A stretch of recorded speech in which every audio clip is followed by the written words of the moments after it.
ഞാൻ വലിയ പ്രസംഗത്തിനില്ല. വളരെ അർത്ഥവത്തായ രീതിയിൽ പിതാവ് വാസവനും ശ്രീ അമൂൽ ഗോപാലകൃഷ്ണൻ ഇവിടെ പറയേണ്ട കാര്യങ്ങളെല്ലാം പറഞ്ഞു കഴിഞ്ഞു. പ്രഭാതവധിയെ സംസാരിക്കാനുണ്ട്. ട്രസ്റ്റിനെ പറ്റി പോൾ മണലിൽ എന്താണ് കാഴ്ചപ്പാടെന്ന് പറയുകയില്ല. നമ്മളെല്ലാം അതിൻ്റെ കൂടെ ശിരസ് കുലുക്കി സമ്മതം മൂടുകയാണ്. അഴീക്കോട് പോലൊരു വലിയ മനുഷ്യനെ പറ്റിയുള്ള ഓർമ്മകളെ മറക്കുമ്പോൾ, ഇതിനായി ഒരു ട്രസ്റ്റ് ഉണ്ടാക്കുമ്പോൾ ആ ട്രസ്റ്റിൻ്റെ പ്രവർത്തനം എങ്ങനെയാണെന്നതിനെ പറ്റിയുള്ള കാഴ്ചപ്പാടാണ് ഇവിടെ വിവരിക്കപ്പെട്ടത്. ഒരു യാത്രക്കിടയിലാണ് നിൽക്കുന്നത്. വൈകിയാൽ ട്രെയിൻ പോകും. അതിൻ്റെ ടെൻഷനുണ്ടായിരിക്കും. സാറിനെ പറ്റി എല്ലാവരെ പോലെ തന്നെ ചിലപ്പോൾ കൊച്ചത് പറയുന്നതാണ്. എല്ലാം പറയാൻ ശ്രമിച്ചാൽ ഉണ്ടാകാൻ പോകുന്ന ദുരന്തം ഞാൻ തന്നെ ആയിരിക്കില്ല. ട്രെയിൻ പോയാൽ പിന്നെ അവിടെ എത്തപ്പെടാൻ പറ്റില്ല. എത്താമത് പാലക്കാടാണ്. തത്വമസി എന്ന് പറയാൻ തന്നെ പോകുന്നു. അഴീക്കോടിൻ്റെ ഏറ്റവും പ്രധാനപ്പെട്ട ഒരു പുസ്തകമാണ് നമുക്കറിയാം.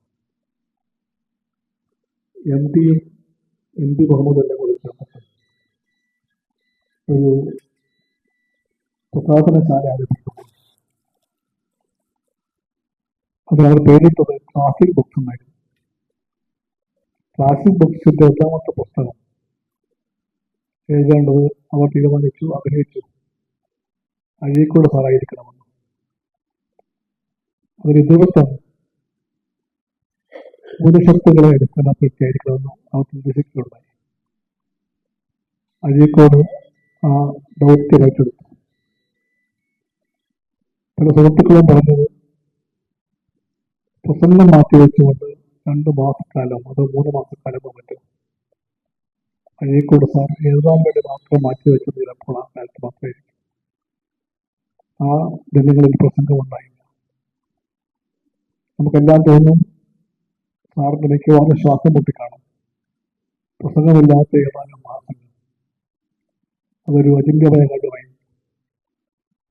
ആ പുസ്തകത്തിന്റെ ആഴവും പരപ്പും പറയേണ്ടതില്ല.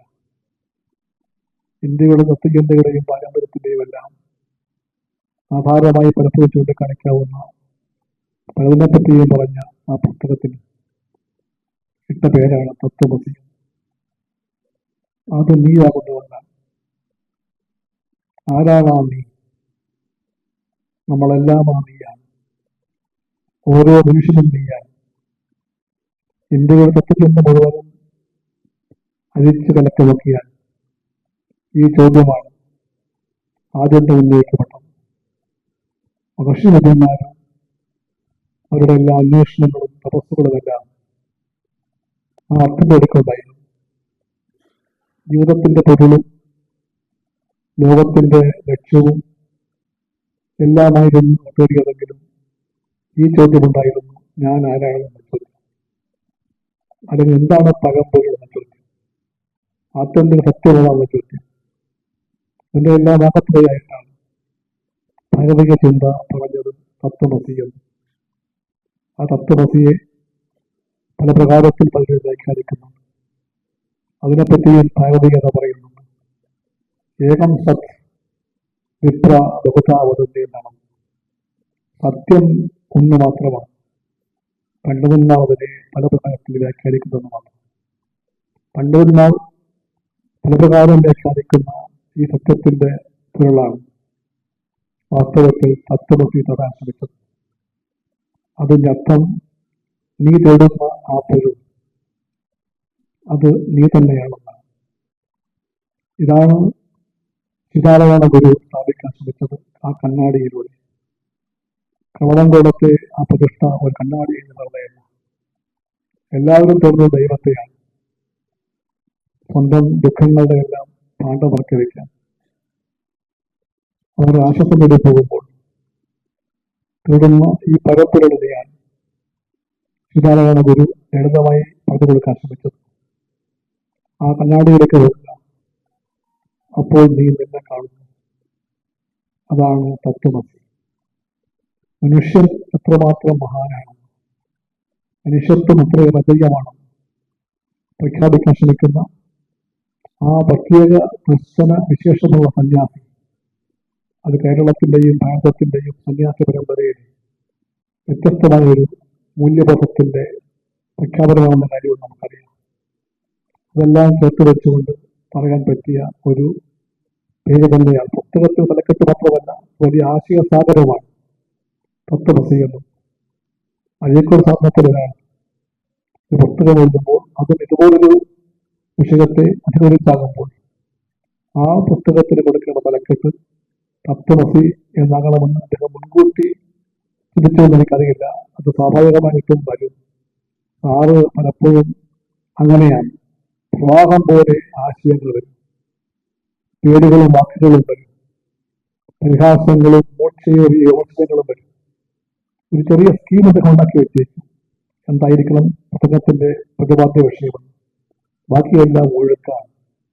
ആ ഒഴുക്ക് എങ്ങോട്ടെല്ലാം പോകുമെന്നും എവിടെയെല്ലാം എത്തുമെന്നും അതിന്റെ കല്ലുകൾ ആർക്കെല്ലാം ഏതുപോലെ ഫീൽ ചെയ്യുമെന്നും അമ്പുകൾ എവിടെയെല്ലാം തറയ്ക്കുമെന്നും ഒന്നും നമുക്ക് മുൻകൂട്ടി പറയാൻ സാധ്യമല്ല. അത് കഴിയുമ്പോൾ നമ്മളെല്ലാവരും അത്ഭുതപ്പെട്ടിരിക്കും.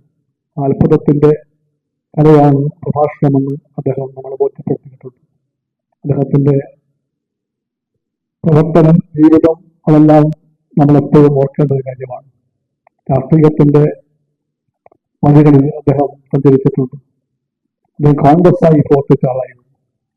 സാറ് പറഞ്ഞു, എനിക്കിഷ്ടം ജീവിതത്തിൽ ഞാൻ പ്രവർത്തിച്ച പാർട്ടി കോൺഗ്രസ്സാണ്, കോൺഗ്രസ് ആയിട്ട് മരിക്കാൻ തന്നെയാണ് എനിക്കിഷ്ടമെന്ന് അദ്ദേഹം പറഞ്ഞിട്ടുണ്ട്.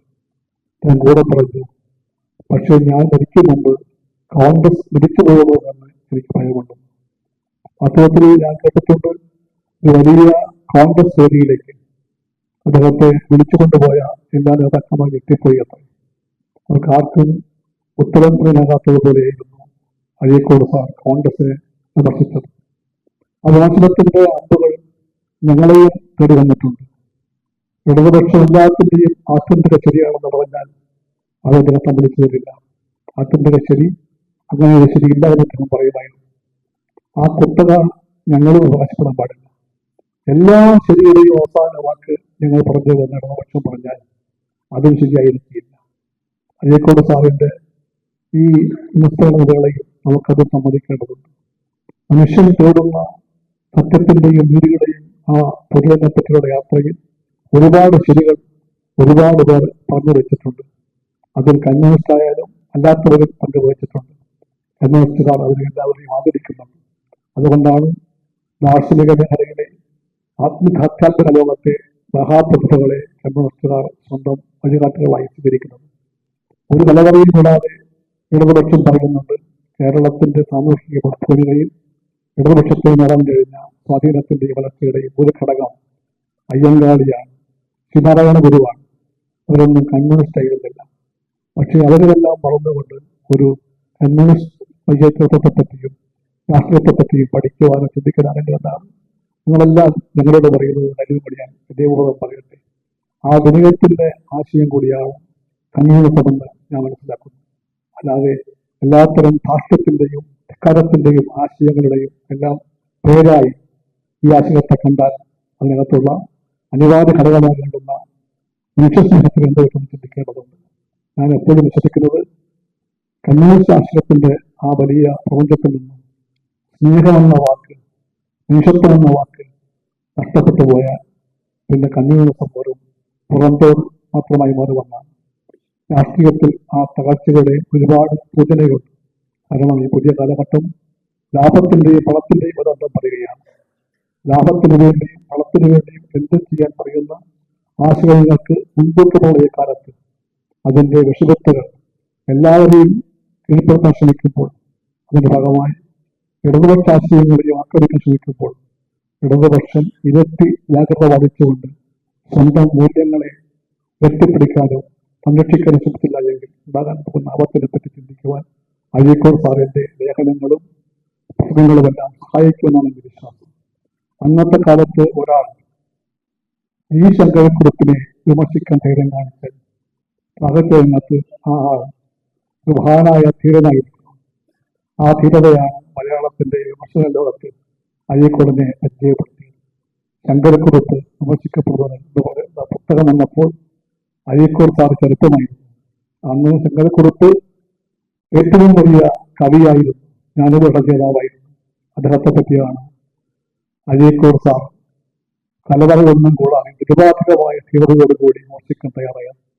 ആ ധീരതയോടുകൂടി ചുറ്റും കണ്ട സത്യങ്ങളെ അപഗ്രഥിക്കുവാനും പറയേണ്ടവരെ പറ്റി പറയുവാനും ആഗ്രഹം കാണിച്ച ധീരനായ വിപ്ലവകാരി, മനുഷ്യശരിയായ വിമർശകൻ, നന്മ നിറഞ്ഞ ഗാന്ധിയൻ, അതുപോലെ തന്നെ വിമർശനത്തിന്റെ ചെറിയ നിന്നുകൊണ്ട് തന്നെ മാർക്സത്തെ സ്നേഹിച്ച ബന്ധു എന്ന് വിളിക്കാൻ ഞാൻ ആഗ്രഹിക്കുന്നു അഴീക്കോട് സാറിനെ. അല്ലാതെ അദ്ദേഹം കമ്മ്യൂണിസ്റ്റ് ആയിട്ടുണ്ടെങ്കിൽ പോലും ഒരിക്കലും അദ്ദേഹം ഒരു ശത്രുപക്ഷത്തല്ല എന്നതെന്ന് പറയാനും എനിക്ക് ആഗ്രഹമുണ്ട്. ഞങ്ങളെ വിമർശിക്കുമ്പോഴും അദ്ദേഹത്തിന്റെ ഉള്ളിന്റെ ഏതോ ഭാഗത്ത് ഞങ്ങളെപ്പറ്റി പ്രതീക്ഷയുണ്ടായിരുന്നു. ആ പ്രതീക്ഷ ഞങ്ങൾ കൈവശം വെക്കാതിരിക്കാൻ ശ്രമിക്കുമെന്ന് മാത്രം പറഞ്ഞുകൊണ്ട് ഞാൻ എന്റെ വാക്കുകൾ ചുരുക്കുന്നു. നമസ്കാരം.